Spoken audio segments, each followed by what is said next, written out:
Channel में आपका दिल से स्वागत है। दोस्तों, किसी नगर में राघव नाम का एक लड़का रहता था। उसकी उम्र करीब 24 वर्ष थी और वह ज्यादा पढ़ा लिखा भी नहीं था। उसके पिता एक किसान थे और वह भी अपने पिता के साथ खेत में काम करता था। वह बहुत साधारण सा लड़का था। जब भी उसके सामने कोई नया व्यक्ति आ जाता तो वह उससे बात तक नहीं कर पाता था। यहां तक कि जिन्हें वह जानता था, पहचानता था, उनसे भी बात करने में उसे बहुत झिझकता था। वह उनसे भी ठीक से बात नहीं कर पाता था। राघव किसी उद्देश्य के बिना दिन भर इधर उधर घूमता रहता था।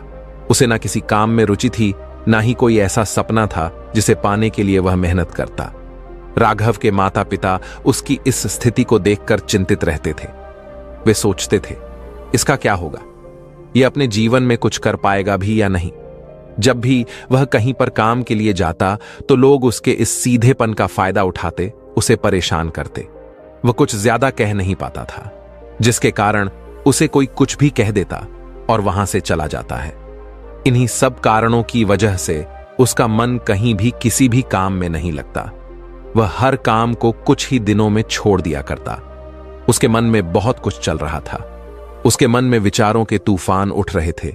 वह सबसे बहुत कुछ कहना चाहता था, लेकिन अपनी इस आदत के कारण वह किसी से कुछ नहीं कह पा रहा था। वह अंदर ही अंदर घुटता जा रहा था। सारे विचार, सारी बातें उसके मन में ही दबी पड़ी थीं, लेकिन कभी भी वह किसी से भी अपने मन की बात नहीं बताता था। राघव का दिन व्यर्थ की गतिविधियों में निकलता था। वह अक्सर खुद के बारे में सोच सोच कर परेशान रहता। धीरे धीरे उसकी यह आदतें उसकी सेहत पर भी असर डालने लगी। उसका शरीर कमजोर हो गया, आंखें लाल रहने लगी और वह मानसिक तनाव महसूस करने लगा। एक दिन उसके मित्र उसकी हालत को लेकर मजाक उड़ाने लगे। उसके दोस्त ने हंसते हुए कहा, अरे राघव, तुम तो बस इसी चाय की दुकान के स्थायी ग्राहक बनकर रह जाओगे। तुम्हारे जीवन का क्या उद्देश्य है? यह सुनकर राघव को बुरा तो लगा, लेकिन उसने अपने दोस्तों के तानों को भी गंभीरता से नहीं लिया। वह लड़का बहुत ही होशियार था, लेकिन पता नहीं क्या हो गया था। वह अपने जीवन का मकसद भूल चुका था और एक अजीब सा पागलों जैसे जीवन बिता रहा था। वह दिन भर अपना समय बर्बाद करता, सोचता रहता और बेकार कामों में उलझा रहता। ऐसा लगता था जैसे उसके जीवन का कोई अर्थ ही नहीं रह गया हो। राघव एक होनहार नौजवान था, पर पिछले कुछ महीनों से वह एक अजीब सी लापरवाही का शिकार हो गया था। ना उसे कोई काम की चिंता थी, ना ही खाने की कई गंदी आदतें उसने अपना ली थीं और अपनी जिंदगी में कुछ भी विशेष करने की बजाय दूसरों के मामलों में ही उलझा रहता था। दिन का ज्यादातर समय वह अपने घर पर ही बिताया करता। वह करना तो बहुत कुछ चाहता था, पर बस पूरे दिन सोचता ही रहता। राघव के माता पिता, दोस्त और उसके परिवार के बड़े बूढ़े कई बार उसे समझाने की कोशिश करते।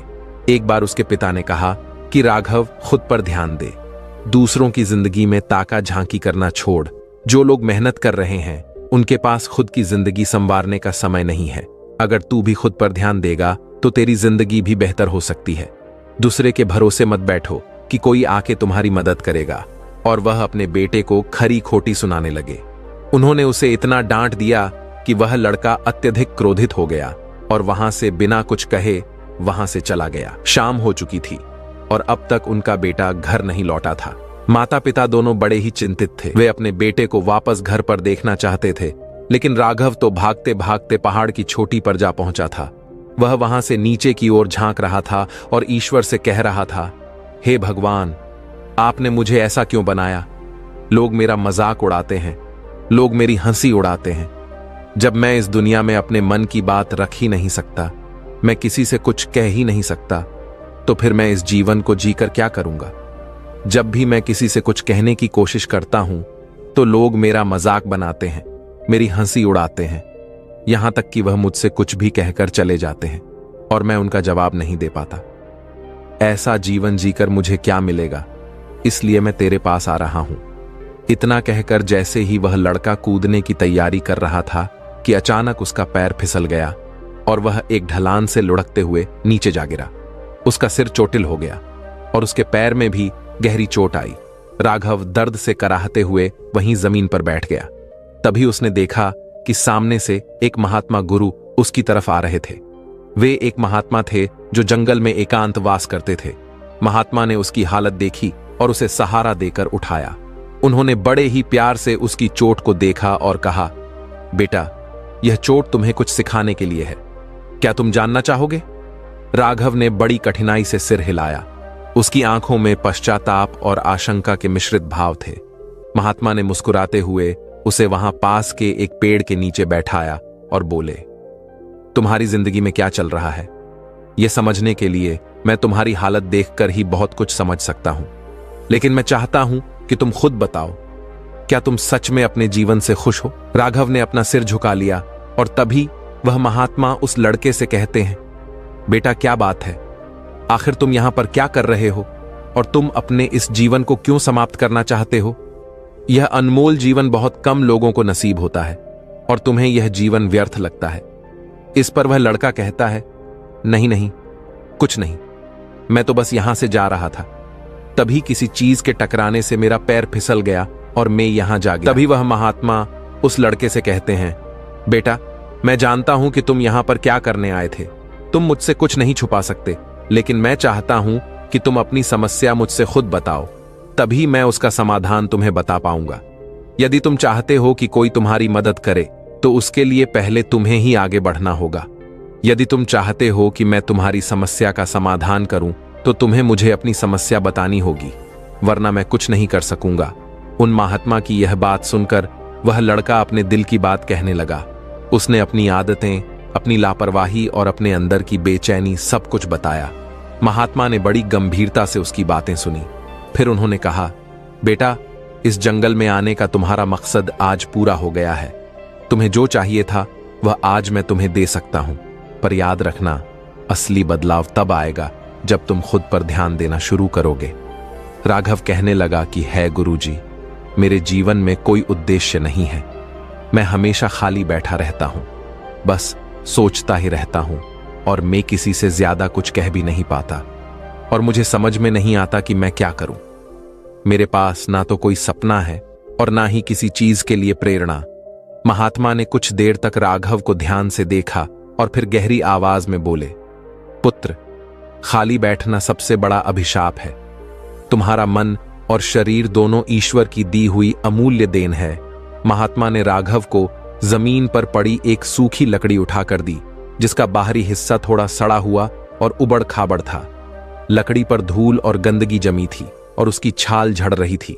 महात्मा ने लकड़ी को राघव के हाथ में रखते हुए कहा, देखो बेटा, ये लकड़ी यूं ही जंगल में पड़ी रही तो इसे ना कोई काम आएगा, ना इसे कोई महत्व देगा। इसका इस्तेमाल करने वाला कोई नहीं होगा, क्योंकि यह अभी किसी के काम की नहीं है। राघव ने हैरानी से उस लकड़ी को देखा, जो बिल्कुल साधारण और फालतू लग रही थी। उसने सोचा कि आखिर महात्मा उसे यह लकड़ी क्यों दिखा रहे हैं और इसका उसकी जिंदगी से क्या संबंध हो सकता है। महात्मा ने उसकी उलझन को समझते हुए आगे कहा, अगर इस लकड़ी को तराशा जाए तो इसे नुकीला और मजबूत बनाया जा सकता है। अगर इसे सही तरीके से गढ़ा जाए तो यह तीर बन सकती है जिससे शिकार किया जा सकता है, या इसे एक ऐसा औजार बनाया जा सकता है जो लोगों के काम आए। महात्मा ने उस लकड़ी के टुकड़े पर अपनी उंगलियों से घुमाते हुए समझाया, यह लकड़ी अभी सिर्फ जंगल का एक टुकड़ा है। इसे देखकर कोई भी इसे फेंक सकता है, क्योंकि यह बेमतलब, बेकार और बिना किसी आकार की है। लेकिन जब इसे कोई कारीगर अपने हाथों से तराशता है तो यह एक नई पहचान पाती है। इसके उबड़ खाबड़ किनारों को काटकर उसे नुकीला और सटीक आकार देने के बाद यह किसी भी चीज को चीरने या काटने में सक्षम हो जाती है। तब यह केवल एक बेकार लकड़ी का टुकड़ा नहीं रह जाती, बल्कि एक उपयोगी औजार बन जाती है जिसे लोग महत्व से लेते हैं। राघव इस बात को ध्यान से सुन रहा था और अब उसे धीरे धीरे समझ में आने लगा कि महात्मा उसकी जिंदगी की तुलना इस लकड़ी से क्यों कर रहे थे। महात्मा ने देखा कि राघव के चेहरे पर अब गंभीरता के भाव आ रहे हैं। फिर उन्होंने अपनी बात को और गहराई से समझाने के लिए कहा, ठीक इसी तरह तुम्हारी जिंदगी भी इस बेढब लकड़ी की तरह है। तुम में काबिलियत है, तुम्हारे पास बुद्धि है, तुम मजबूत हो, लेकिन सिर्फ बाहरी तौर पर तुम्हारा जीवन अधूरा और असव हुआ है। तुम खुद पर ध्यान नहीं देते, ना ही अपने समय और सामर्थ्य को सही दिशा में लगाते हो। इसीलिए जैसे यह लकड़ी बेकार पड़ी थी, वैसे ही तुम्हारी जिंदगी भी बेमकसद हो गई है। महात्मा की बातों का असर अजीत पर गहरा पड़ने लगा। उसे महसूस हुआ कि जैसे यह लकड़ी बिना आकार के सिर्फ एक जंगल का हिस्सा बनी रहती है, वैसे ही उसकी जिंदगी भी बिना किसी दिशा के बह रही थी। महात्मा ने कहा, यदि तुम इन्हें व्यर्थ में बर्बाद करोगे तो यह जीवन भी बर्बाद हो जाएगा। मैं तुम्हें सफलता के 10 नियम बताता हूं। यदि तुम इन्हें अपनाओगे तो तुम्हारा जीवन बदल सकता है। राघव ने अपना सिर झुकाया और महात्मा की बातों को ध्यान से सुनने के लिए तैयार हो गया। पहला नियम, एक सपनों को लक्ष्य में बदलो। महात्मा ने कहा, हर व्यक्ति के मन में कोई सपना होता है, परंतु केवल सपने देखना ही पर्याप्त नहीं है। जो अपने सपनों को लक्ष्य में बदलते हैं वही सफलता प्राप्त करते हैं। सबसे पहले यह तय करो कि तुम्हें अपने जीवन में क्या पाना है। यदि तुम यह नहीं जानोगे तो तुम्हारा जीवन बिना दिशा के एक भटके हुए जहाज की तरह होगा। यह सुनकर राघव ने सोचा कि उसने अपने जीवन में कभी कोई लक्ष्य निर्धारित नहीं किया था। उसका मन पहली बार अपने जीवन की दिशा के बारे में सोचने पर मजबूर हुआ। दूसरा नियम, समय का सही उपयोग करो। महात्मा ने आगे कहा, भनते संसार में समय सबसे मूल्यवान चीज है। यदि तुम समय को बर्बाद करते हो तो यह कभी लौट कर नहीं आता। जो व्यक्ति समय की कदर नहीं करता उसे जीवन में सफलता नहीं मिलती। हर क्षण को एक अवसर की तरह देखो और उसका सदुपयोग करो। एक सही दिन वही है जिसमें तुमने कुछ नया सीखा हो या कोई ऐसा कार्य किया हो जो तुम्हारे लक्ष्य के करीब ले जाए। महात्मा ने एक छोटी सी कहानी सुनाई। प्राचीन समय में एक राजा था जो बहुत आलसी था। उसके राज्य का हाल बुरा था क्योंकि वह हमेशा सोचता रहता कि वह कल से काम करेगा।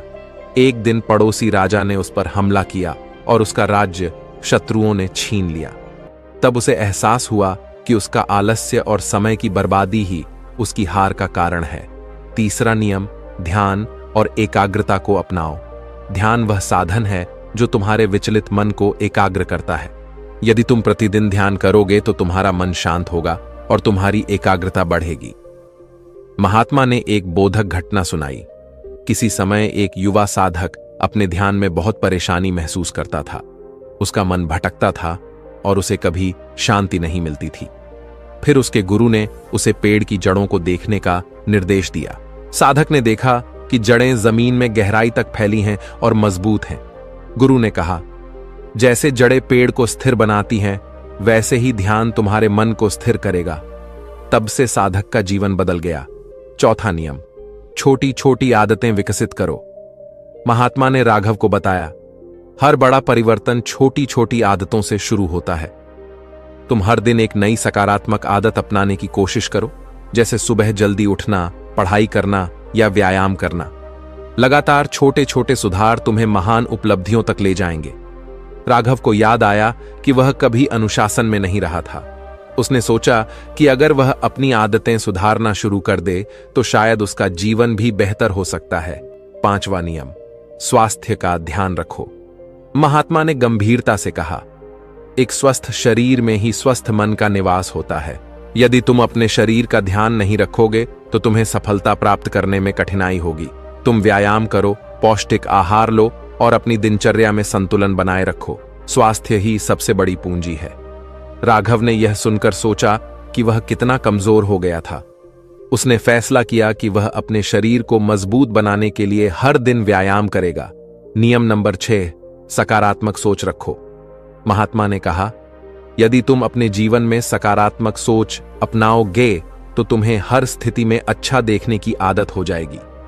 तुम अपने विचारों को नियंत्रित करो क्योंकि वही तुम्हारे कार्यों को प्रभावित करते हैं। नकारात्मक सोच सिर्फ बाधाएं खड़ी करती है। महात्मा ने एक प्रेरणादायक कथा सुनाई। बहुत समय पहले एक गांव में एक युवा लड़का था जिसका नाम रूपक था। रूपक बहुत साहसी और मेहनती था, लेकिन उसे जीवन में बहुत बार असफलता मिली। एक बार उसने अपने गांव के बाहर एक बड़ा बाग लगाया। उसने सोचा, इस बाग के फल बेचकर मैं अपनी स्थिति को सुधार सकता हूं। उसने बाग में कड़ी मेहनत की और बाग को सुंदर बना दिया। लेकिन जब फल आने का समय आया तो अचानक एक तूफान आया और सारे पेड़ नष्ट हो गए। रूपक का सपना टूट गया और वह उदास हो गया। तब उसने खुद से कहा, नहीं, मैं हार नहीं मान सकता। हार मानना तुम्हारे बस में नहीं है। उठो और दोबारा प्रयास करो। याद रखो, जो असफल होने के बाद भी खड़ा होता है वही असली योद्धा होता है। रूपक ने अपने मन की बात मानी और दोबारा मेहनत शुरू की। इस बार उसने न केवल बाग को फिर से हरा भरा बनाया, बल्कि उसके फल भी बहुत अच्छे हुए। उसकी मेहनत ने उसे सफलता दिलाई। गिरने के बाद उठना ही असली हिम्मत है। इस जीवन में कुछ भी आसान नहीं है, पर यदि तुम मेहनत करोगे तो तुम्हें सफलता जरूर मिलेगी। 7वां नियम, आत्म अनुशासन का पालन करो। आत्म अनुशासन के बिना तुम किसी भी लक्ष्य को प्राप्त नहीं कर सकते। महात्मा ने कहा, खुद को अनुशासित करना सीखो। यह जानो कि कब क्या करना है और कब क्या नहीं करना। अपने समय और ऊर्जा का सही दिशा में उपयोग करो। 8वां नियम, विफलताओं से सीखो। जीवन में असफलता ही तुम्हारा सबसे बड़ा शिक्षक है। तुम असफलताओं को अपने अनुभव की तरह देखो और उनसे सीखो। महात्मा ने आगे कहा, 9वां नियम, हर दिन कुछ नया सीखो। महात्मा ने कहा, ज्ञान अर्जित करने से तुम अपने जीवन में नई ऊंचाइयां पा सकते हो। हर दिन कुछ नया सीखने की आदत डालो, चाहे वह किताबें पढ़कर हो, किसी विशेषज्ञ से सलाह लेकर या अपने अनुभवों से सीखने की प्रक्रिया कभी समाप्त नहीं होती। 10वां नियम, कभी हार मत मानो। एक बार एक मूर्तिकार ने एक सुंदर मूर्ति बनाने की कोशिश की, पर बार बार उसकी मूर्ति टूट जाती। उसने हार नहीं मानी और हर बार अपनी गलती से सीखता रहा। आखिरकार 3 महीने की कड़ी मेहनत के बाद उसने एक उत्कृष्ट मूर्ति तैयार की, जिसने उसे प्रसिद्ध बना दिया। महात्मा की यह बातें सुनकर राघव की आंखें खुल गईं। उसने अपने जीवन में बदलाव लाने की ठानी। महात्मा के इतने प्रेरणादायक नियम सुनकर फिर वह अपने घर लौट आया। धीरे धीरे उसने अपनी आदतें सुधार ली। वह अनुशासन के साथ अपने काम करने लगा, समय का पालन करने लगा और हर रोज आत्मनिरीक्षण करने लगा। उसकी सोच में बदलाव आने लगा और उसने खुद पर ध्यान देना शुरू कर दिया। कुछ ही महीनों में उसकी मेहनत रंग लाई। अब लोग उसकी तारीफ करने लगे, उसके परिश्रम और अनुशासन की मिसाल देने लगे। राघव ने खुद को उस सूखी लकड़ी की तरह महसूस किया जिसे तराशा जा चुका था। उसकी जिंदगी अब उस लोहे की तरह मजबूत हो गई थी जो किसी भी मुश्किल को काट सकती थी। इस प्रकार राघव ने महात्मा की सीखों पर अमल करके अपनी जिंदगी को एक नई दिशा दी और खुद पर ध्यान देकर अपनी असल पहचान बनाई। दोस्तों, आपने आज के इस वीडियो से क्या सीखा वह मुझे आप कमेंट में बता सकते हैं। इसी के साथ में उम्मीद है कि आपको आज की वीडियो पसंद आई होगी, तो इस वीडियो को उस इंसान को शेयर करें जिससे यह कहानी सुनने की जरूरत है और उसी के ठीक बाद चैनल को सब्सक्राइब करें। तो चलिए फिर मिलते हैं ऐसी एक और नई वीडियो में एक नए मैसेज के साथ। तब तक के लिए अपना ख्याल रखें। धन्यवाद और नमोह बुद्धाय।